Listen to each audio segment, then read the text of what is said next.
آج جو آغاز کریں گے وہ غزوہ ہند کے تحقق کے حوالے سے کریں گے کہ بعض نے تحقیق یہ فرمائی اور بعض کا یہ کہنا ہے کہ اس کا غزوہ ہند جو ہے یہ ہو چکا ہے، اور بعض نے کہا کہ یہ ابھی ہوگا۔ تو اصل صورتحال کیا ہے وہ تو اللہ ہی بہتر جانتا ہے، لیکن احادیث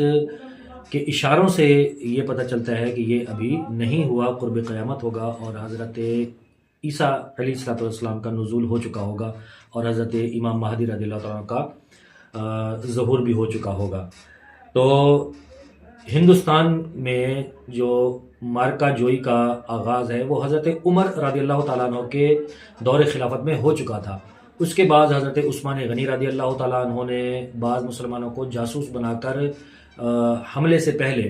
جائزہ لینے کے لیے بھیجا تھا۔ جب وہ جائزہ لے کر واپس آئے تو پھر جنگ کی نوبت نہیں آئی، اور جو بھی وہاں کی خبریں تھیں، جو بھی وہاں معاملات تھے وہ آ کر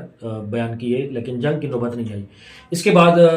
مولا کائنات شیر خدا کرم اللہ تعالیٰ وجہ الکریم کے دور خلافت میں ہندوستان پر حملہ ہوا تھا تو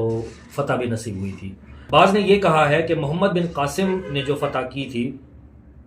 حملہ کیا تھا ہندوستان پر اور فتح حاصل کی تھی، اس کو غزوہ ہند کہا جاتا ہے، اور بعض نے کہا کہ محمود سبکتگین نے جو حملہ کیا تھا اور فتح حاصل کی تھی اس کو بھی غزوہ ہند کہا جاتا ہے،